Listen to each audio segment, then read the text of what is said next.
Hi, my name is Catie Duszynski. I'm the music director at WSBU. Today I'm joined with... I am Stephanie Kostreba, and I play bass. I'm Phil Bongo, and I play drums. I'm Jesse Powers, and I sing and play guitar. And I'm Ignacio Florian, and I play guitar.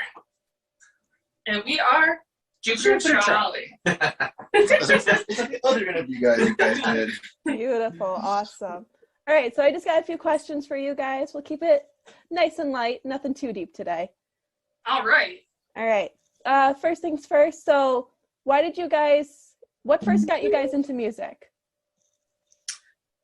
Well, I think we all come from different backgrounds of how we began getting into music, but we're all kind of connected by the same taste in music, which really inspired us. We're all inspired by classic rock bands like the Beatles, Queen, The Doors, all those good old classics. Pink Floyd. Yeah. I started out by playing flute actually back in elementary school, and I played that up until college. And then I decided I'm going to play bass instead. I always wanted to play a different instrument, and I was like, you know what? I really gravitated towards it. So now that is what I do. Look at that. What about you guys? How did you guys get into music? You go. Honestly, my dad and I listened to a lot of old school classic rock bands, taking drives and whatnot. I was listening to Pink Floyd, and it kind of inspired me to want to play drums. Just kind of where it all began for me. I used to take guitar lessons at my school, and actually out of school, and after that I really enjoyed it, and then started doing singing, being musical, and I used to listen to a lot of like classic rock with my dad and my mom in the car a lot. When it comes to me, I used to listen to like a lot of the classics back in the day when my mom had them around cassettes and stuff. But when it came to like listening to in a social environment back in elementary and middle school, I couldn't really listen to any of the music that I really liked because everyone listened to kind of the pop of the day or what the music of the time, and I had to kind of like adapt to that at the time. But then I realized during probably middle school or high school that I probably wanted to listen to the Beatles and all those artists more and more. And then eventually I was like, I want to actually be in a band like that. It's kind of one of those things. Awesome. And then how did Jupiter Trolly start? How did you guys meet, and how did you guys decide to like make music together? Let me step out real quick. So Jupiter Trolly started back in 2018. I was attending Buff State at the time, and we had a different singer back in the day who introduced me to Phil, and he was like, hey, I know this really cool drummer that you'll like, and I was like, cool. And then he introduced me to Ignacio, and was like, hey, I know this guitarist you'll like, and I was like, okay. So we started having practices and such, and at first we didn't really know where it was going to go. We started playing a couple shows here and there, nothing really too grand. We didn't think anything of it at the time, but over the last couple of years, we really started developing our sound and playing more shows. And then last year, we met Jesse, who I had known from Buff State, but never actually met him in person. But he had always liked Jupiter Trolly, actually, before he was in the band. So then when our other singer left, you know, we were trying to think, like, what are we going to do? Like, how are we going to reform after this? And then we invited Jesse to come to jam with us, and it was right before the pandemic, actually. And Jesse came to a couple rehearsals with us, and you know, he just fit right in perfectly. And ever since then, we've been the best we've ever been, which has been really cool. Awesome. So you mentioned the pandemic, so that kind of leads me into my next question. So how do you think the pandemic's impacted you guys as musicians? Well, in a sense, we lost our first studio as a result of the pandemic, so that kind of set us back about a year when it comes to making material. So we basically released what we recorded up to that point, just to kind of like, you know, to stay afloat or be even relevant in that day and age. Like when it comes to the COVID world, it was almost like music wasn't important or anything. Nothing was important for a bit, and you know, it's like I feel like it's coming back in a big way now, where it's like people are releasing their what do you say, pandemic albums or whatever they had cooking up, and it's been a good kind of you say a burst of a bubble. Mm-hmm. People need to sing and stuff, you know, you say. Yeah, there's definitely been a huge drive in like the amount of passion people have been showing lately, and I think that it's really brought us, you know, to be more passionate and want to work towards more than just, you know, playing shows. You know, we're working on recording and stuff. You know, we're more driven than ever because we never know what's going to happen in the future. On a side note, we're sitting in our current studio at the moment, so we got another studio and Got back on your feet. got back on our feet, Yeah. and we're working on a record for next year. You can say, yeah. So is this your pandemic baby? Very well, You could maybe. say, yeah. All right. And then do you mind just like talking about your creative process? Like how do you come up with the songs that you write? We'll go ahead, Steph. So a lot of times when I'm trying to think of material that I want to bring into the band, I try to draw inspiration from the world around me, as most other people do, but like it's not like really one set process. We have like one song where we were all jamming together and we just kind of came up with a rhythm. Like I started playing a bass line, and then Phil jumped on and created a beat, because Phil and I usually will like play a little something like in between songs and stuff like that, because he and I just bust out the grooves sometimes. So like sometimes we'll write songs that'll form from like a simple jam, or like there's another song that we have where I was sitting in the back seat of my friend's car on the way back from Virginia, and I was like having that not like a terrible time, but I was just kind of like, you know what, I need to write about how I'm feeling, and it literally became a song within like a week, because I was like writing down lyrics. And sometimes like it takes me a bit to come up with an idea, but like when I'm in the zone and just coming up with lyrics, I'll usually send it to like Ignacio. I'll be like, hey, what do you think of this? And he'll be like, ooh, I like that.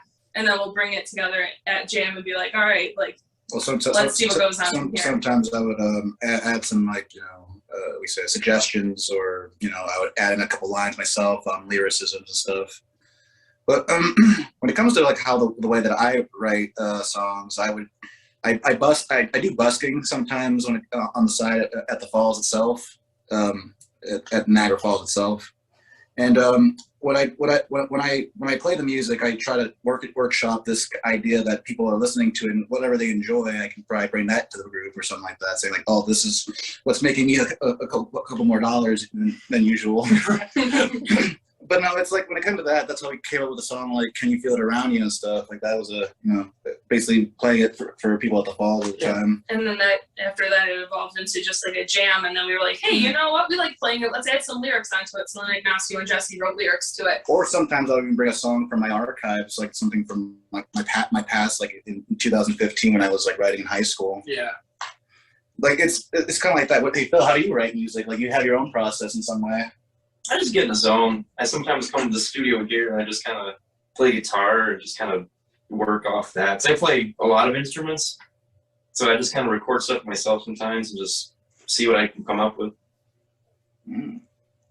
Awesome. And then what's the best piece of like musical writing advice you've ever been told?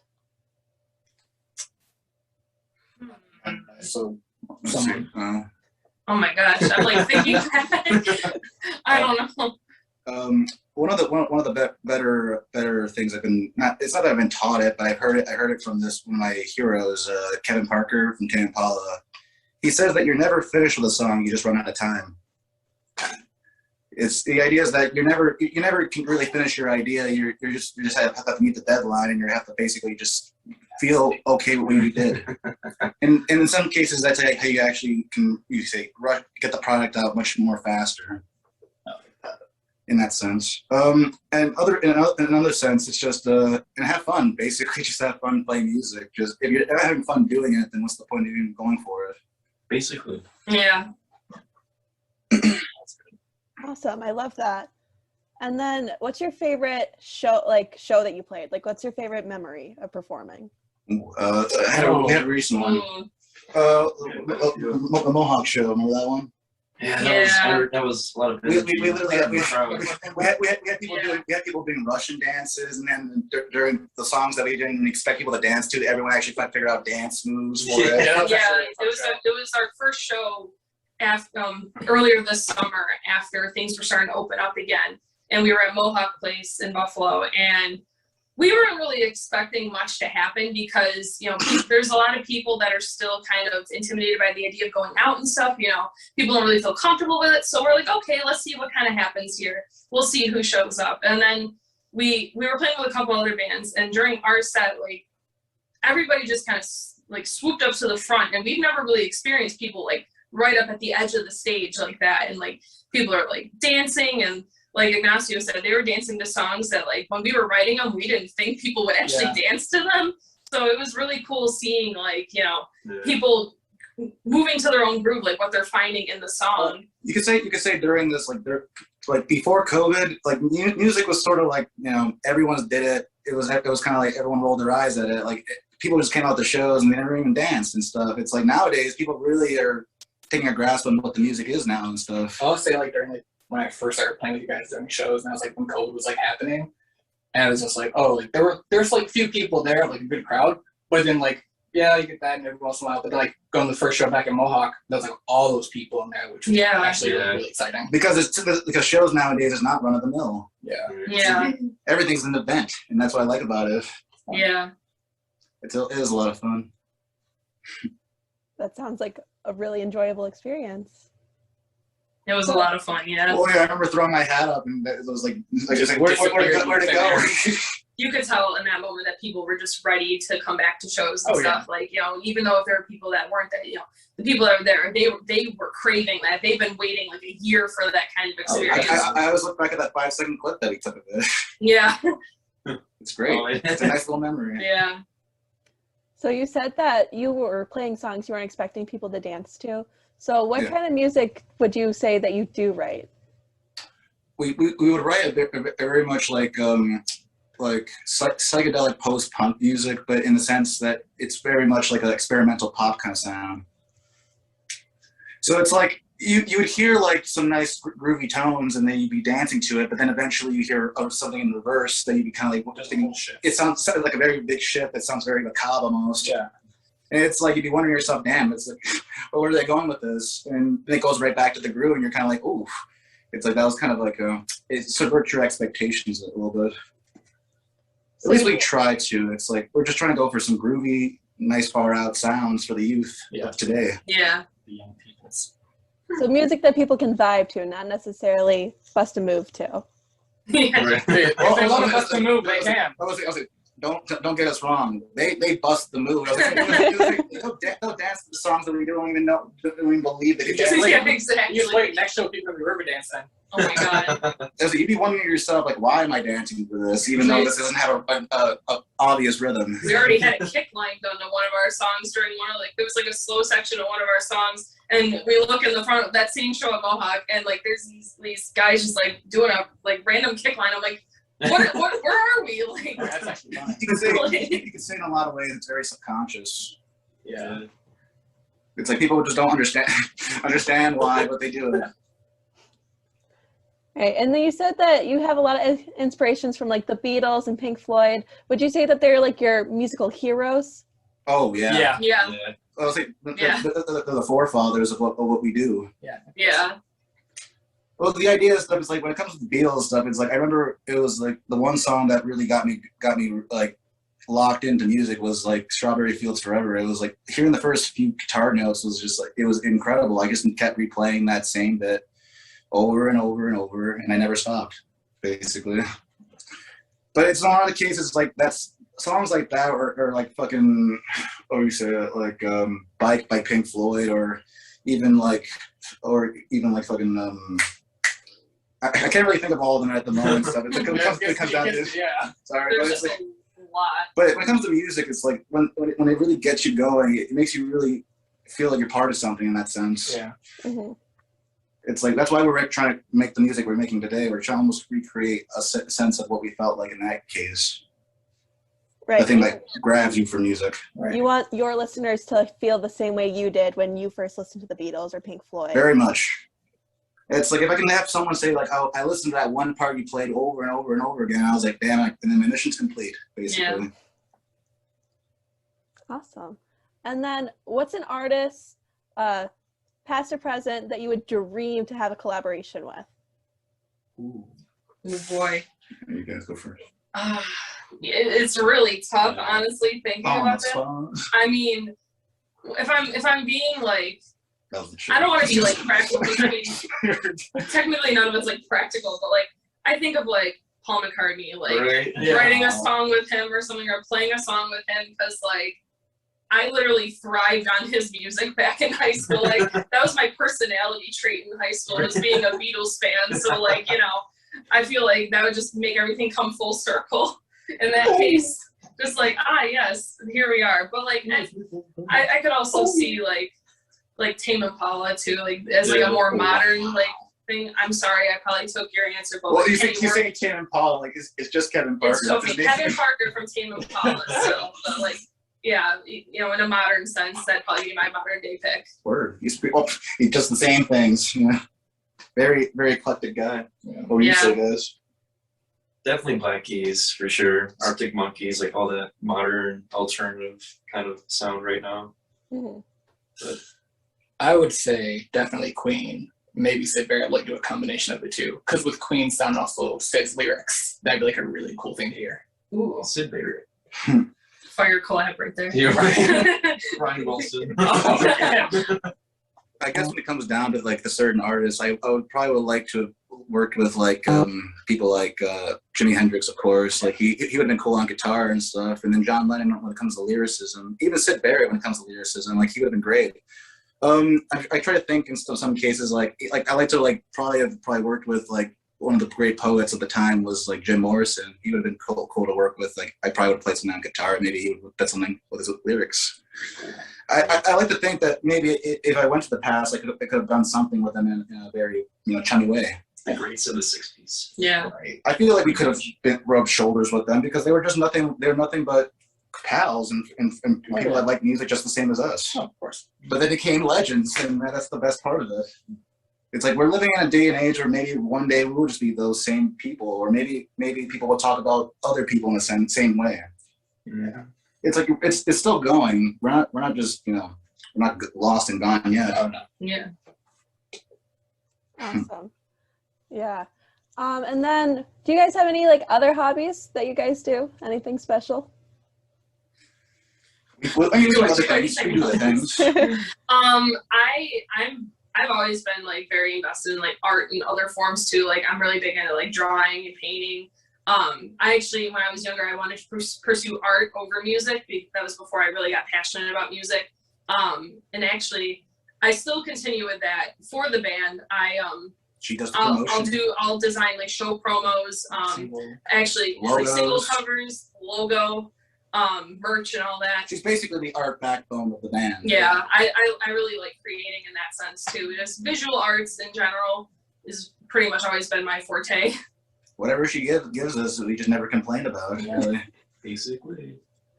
It's great. It's like it's nice to have something that someone that actually knows where we're going with it, especially when they make the music with us. So it's like it's kind of very organic. It's almost like a family unit in that sense. Yeah. Well, the rest of us have to say. Yeah, I was just So what do you do for fun? I want to say Nasto and actually back before we played music, the two of us would live together. We would make short films and put on YouTube and stuff because we always had like a knack for making semi-professional looking films back in the day. Well, yeah, we're cool camera, good editing. We were fairly decent in high school, so we kind of took that into the YouTube world. We were cinematographers at most, and we do photography. It's like on occasion we're basically freelancers in this case now. Like whenever someone like says like, oh, someone can take a picture, we're like, we're pretty good. Let's try it. Get some good angles. Try to. It's always it's kind of like riding a bike. You never really forget. So that's always fun. So what do you do? Yeah, same with Steph, the whole art thing. I actually go to school for fine arts, and I wouldn't say I'm as like talented as Steph, but I do some paintings. And also acting on the side too, so I've been doing like short films in that lab recently.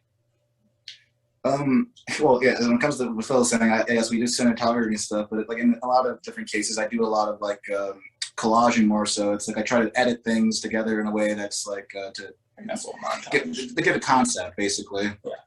Like in my case, I like to just give things a lot more meaning, and then they actually give off. Mm-hmm. So in my case, it's like I'm very much like a curator in some case in that sense.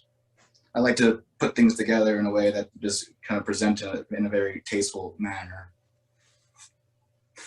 But that's just my little interests. Yeah. So given that you're such a, you guys videographers, you got art, you got acting, any music videos in the works?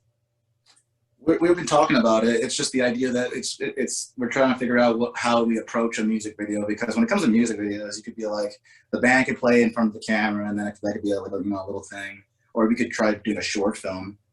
Right. Yeah. Storyboard set for all that.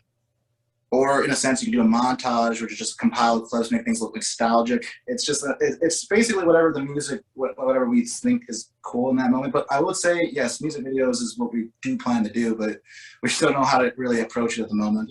The concept ideas and stuff. Yeah. We're still trying to develop. Because we see other people like doing music videos, they always look so cool when they do it, and I'm like, damn, how they figure it out, and we can't figure it out like that.